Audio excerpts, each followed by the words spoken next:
نحمده ونصلي على رسوله الكريم اما بعد بسم الله الرحمن الرحیم نوع آخر منها یعنی ایک دوسری قسم اس میں سے۔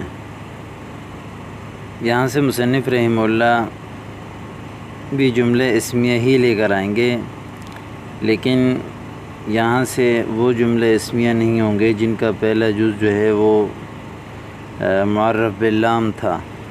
ماقبل جتنے بھی مضمون میں احادیث بیان ہوئے وہ جملے اسمیہ کے تھے، لیکن ان کا جو پہلا جز تھا وہ معرف باللام تھا۔ یہاں سے آگے بھی جملے اسمیہ ہی لے کر آئیں گے، لیکن ان کا پہلا جز جو ہے وہ معرف باللام نہیں ہوگا، لیکن ہوگا جملے اسمیہ۔ پہلی حدیث ہے قفلۃ کغزوۃ۔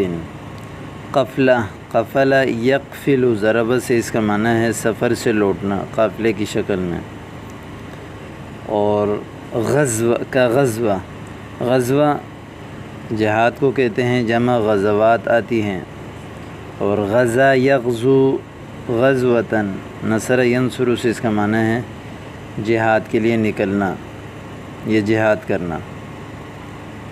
ترجمہ اس حدیث کا قفلۃ کغزوۃ، جہاد سے واپس آنا بھی جہاد کی طرح ہے۔ حدیث کے شان ورود یہ ہے کہ حضور نے ایک لشکر کو جہاد کے لیے روانہ فرمایا۔ وہ لشکر گیا تو دشمنوں کی تعداد بہت زیادہ تھی، جس کی وجہ سے وہ لشکر لوٹ آیا۔ تو حضور نے فرمایا کہ تم لوگ واپس آئے ہو، لیکن یہ جو تمہارا واپس آنا ہے یہ بھی جہاد کی طرح ہے۔ یا اسی طرح مجاہد کی گھر کی طرف لوٹنے کی فضیلت آئی ہے کہ وہ جب جہاد کر کے گھر کی طرف لوٹتا ہے تو اس لوٹنے میں بھی اس کو جہاد کا اجر ملتا ہے۔ قفلۃ مبتدا کغزوۃ مضاف جار مجرور مل کر متعلق ہوا، کائنۃ کا یہ خبر، یہ جملہ اسمیہ ہو گیا۔ مطل الغنی ظلم، مطلع یمطل نصر ینصر سے ٹال مٹول کرنا ہے۔ ایک چیز آپ کے پاس موجود ہے پھر بھی آپ اس کو بولتے ہو نہیں ہے، ابھی کل آ جاؤ، پرسوں آ جاؤ، ترسوں آ جاؤ، حالانکہ آپ اس کے پاس وہ چیز موجود ہے، آپ دے بھی سکتے ہیں۔ اس کو کہتے ہیں مطلع یمطل مطلع۔ الغنی مالدار کو کہتے ہیں اغنیا، اس کی جمع آتی ہے۔ ظلم کو کہتے ہیں اور جمع اس کی ظلمات آتی ہیں، اور ظلم یظلم ضرب سے اس کا معنی ہے ظلم کرنا۔ حدیث کا ترجمہ ہے مطل الغنی ظلم، مالدار آدمی کا ٹال مٹول کرنا بھی ظلم ہے۔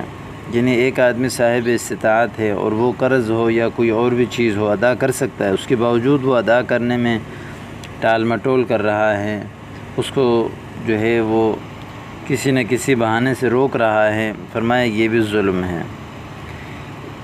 ٹھیک ہے، تو اس طرح کی مثال، آپ کا کوئی قرضہ لے کر چلا گیا، دینے کے ٹائم آپ اس قرضے کو دے سکتے ہیں، پیسے آپ کے پاس موجود ہے یا کوئی امانت ہے وہ آپ دے سکتے ہیں، اس کے باوجود جو ہے آپ اس کو جو ہے وہ مختلف حیلے اور بہانوں سے تنگ کرتے ہیں، ابھی نہیں ہے، کل آ جاؤ، پرسوں آ جاؤ، تو فرمایا کہ یہ جو ہے ظلم ہے، اور اس ظلم سے بچنا چاہیے۔ اس کو حضور نے ظلم شمار کیا ہے، یعنی قیامت کے دن اس کا حساب و کتاب ہوگا۔ مطل الغنی مضاف قبل مل کر مبتدا، غنی اس کی خبر، مبتدا اپنے خبر کے ساتھ مل کر یہ ہو گیا جملہ اسمیہ خبریہ۔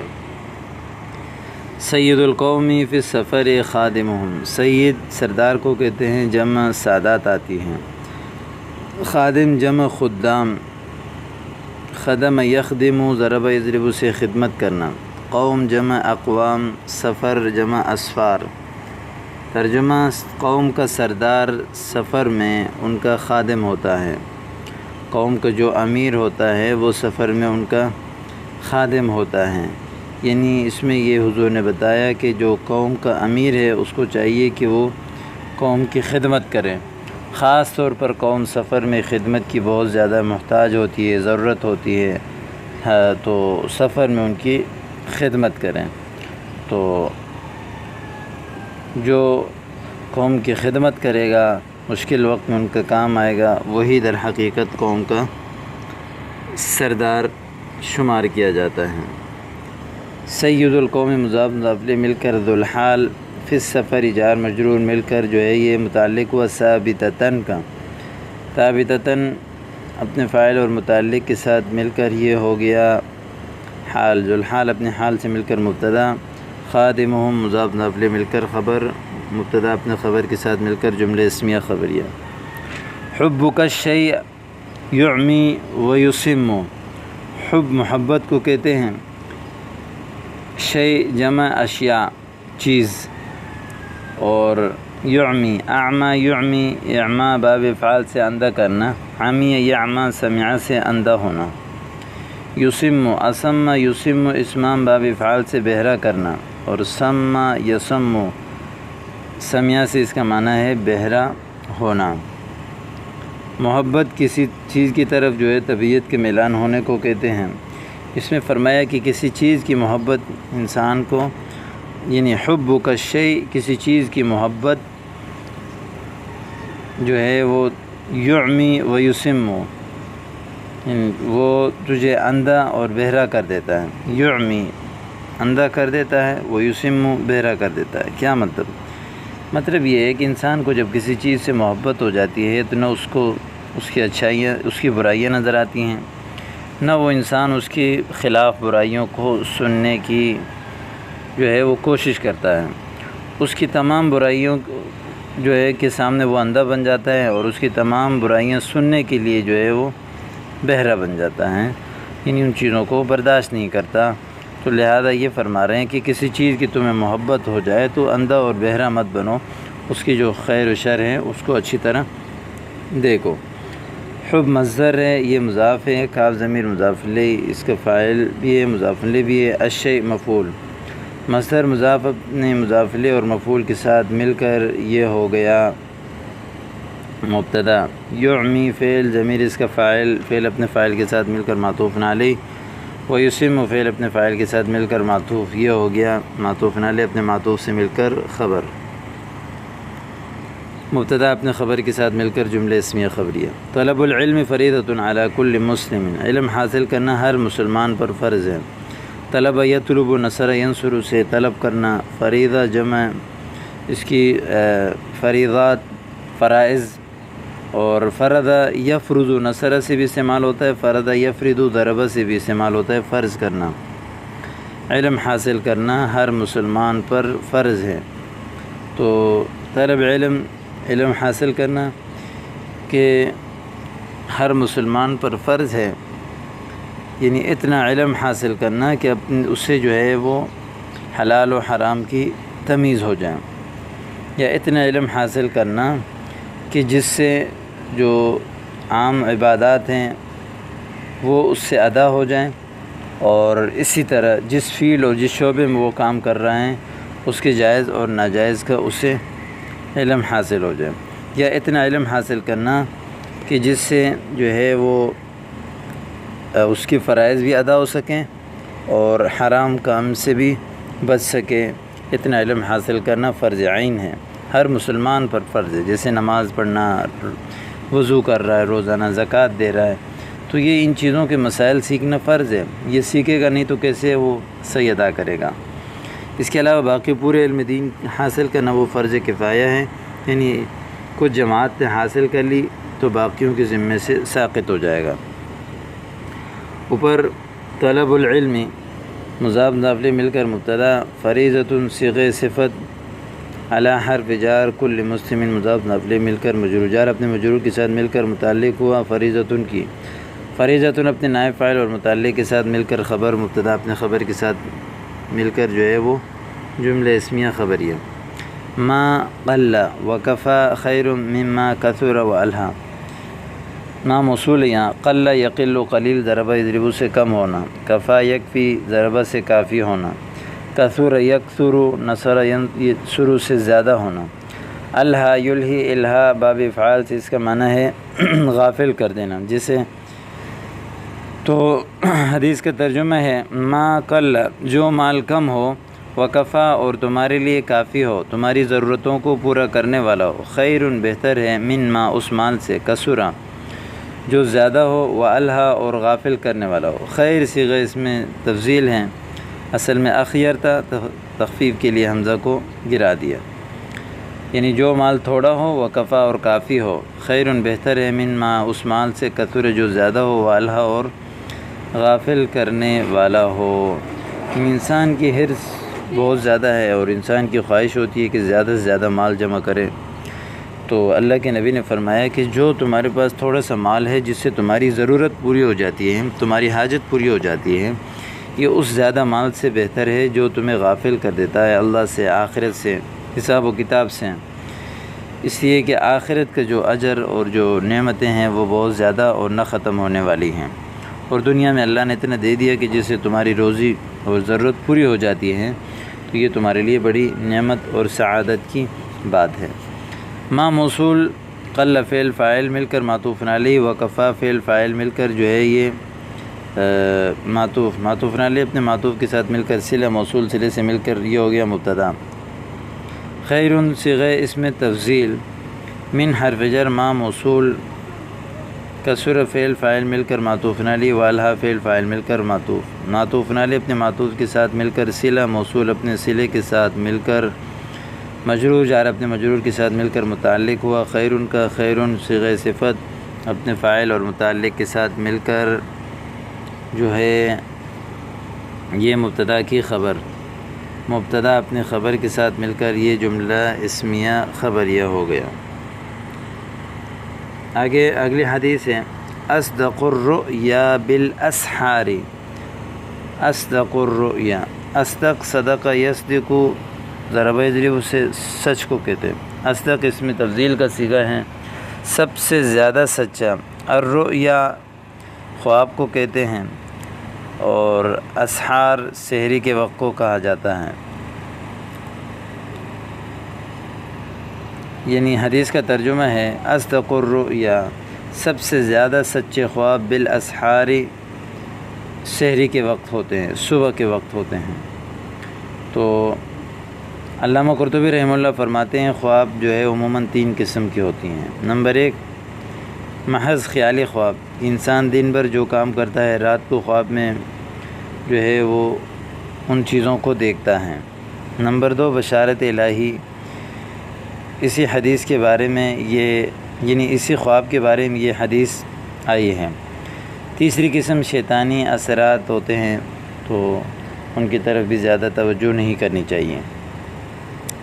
سحری کے وقت خواب کے سچے ہونے کی وجہ یہ ہے کہ علامہ ملا علی قاری رحمہ اللہ فرماتے ہیں کہ ایک تو سحری کے وقت انسان کا دل و دماغ پرسکون ہوتا ہے، دوسری وجہ یہ کہ اس وقت رحمت کے فرشتے اترتے ہیں، اور تیسری وجہ یہ ہے کہ اس وقت اللہ رب العزت آسمان دنیا پر تشریف فرما ہوتے ہیں، تو یعنی ہر لحاظ سے ایک برکت والا وقت ہوتا ہے۔ اس وجہ سے اس وقت کے جو خواب ہوتے ہیں وہ زیادہ سچے ہونے کے امکانات ہوتے ہیں۔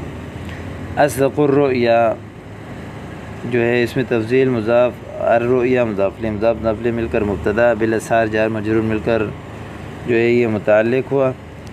ثابتن کا ثابتن جو ہے وہ اپنے متعلق کے ساتھ مل کر یہ خبر، مبتدا اپنے خبر کے ساتھ مل کر جملہ اسمیہ خبریہ۔ طلب و کسب الحلال فریضۃ بعد الفریضہ، طلب کمانے کو کہتے ہیں، طلب کرنا نصر ینصر سے۔ کسب کمائی کو کہتے ہیں، کسب یکسب کسبا ضرب سے کمانا، حلال حل یحل ضرب یضرب سے حلال ہونا۔ فریضہ فریضہ فرائض اس کی جمع آتی ہیں، فرض یفرض یا فرض یفرض، فرض قرار دینا، فرض کرنا۔ طلب و کسب الحلال، حلال روزی حاصل کرنا، حلال روزی کمانا۔ فریضۃ بعد الفریضہ، ایک فرض کے بعد دوسرا فرض ہے، ایک فرض کے بعد دوسرا فرض یہ ہے کہ انسان حلال رزق تلاش کرے۔ نماز روزہ حج پڑھنے کے بعد انسان کے اوپر ایک فرض یہ بھی ہے کہ وہ رزق حلال کمائے۔ کمانے کے علماء نے 4 درجے لکھے ہیں۔ فرض اس وقت ہوتا ہے کہ جب انسان کے پاس کچھ بھی نہ ہو، کھانے کے لیے پینے کے لیے اس کے اہل و عیال کے پاس، تو اس وقت انسان کے اوپر کمانا فرض ہو جاتا ہے۔ حرام اس وقت ہوتا ہے کہ جب وہ مال کما کر اس سے فخر، شان و شوکت اور اپنی فخر بیان کرنا مقصود ہو اس مال سے، اس وقت مال کمانا حرام ہو جاتا ہے۔ مستحب یعنی اپنے اہل و عیال کی ضرورت سے زائد ایک بندہ مال کما رہا ہے تو وہ مستحب ہے، لیکن اس کی نیت خراب نہیں ہونی چاہیے۔ مباح اس وقت ہوتا ہے کہ ضرورت سے جب زیادہ مال کما رہے ہیں تاکہ اپنی عزت و آبرو کی حفاظت کریں، تو یہ اس طرح مال کمانا بھی مباح ہے، کوئی ناجائز کام نہیں ہے۔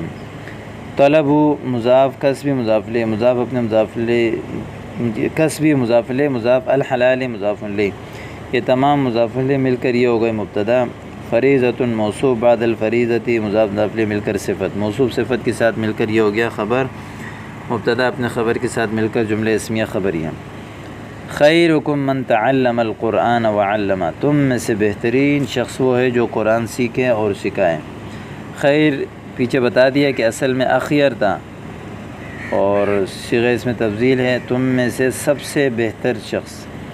تعلم، یہ تعلم و تعلم اس کا معنی ہے سیکھنا، اور علم یعلم تعلیم باب تفعیل سے اس کا معنی ہے سکھانا، اور علم یعلم سمع یسمع سے اس کا معنی ہے جاننا۔